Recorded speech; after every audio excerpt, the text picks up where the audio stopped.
Səfərdə oruç tutmanın hökmü barəsində hədislər.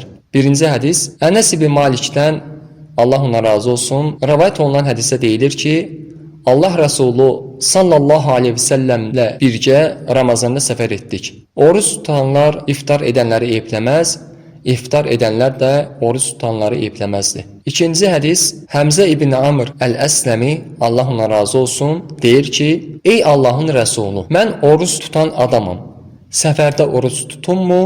Allah Rəsulu sallallahu aleyhi və səlləm ona dedi, İstəsən oruç tut, istəsən iftar et. Üçüncü hədis Nəfidən rivayet olunur ki, Abdullah ibn Ömər, Allah ona razı olsun, səfərdə olarkən oruç tutmazdı. Dördüncü hədis Hişəm ibn Urva atasından rivayet edərək deyir ki, Allah onların hər ikisindən razı olsun, o Ramazanda səfər edər və biz də onunla birgə səfər edərdik. Urva oruç tutar, biz isə iftar edərdik.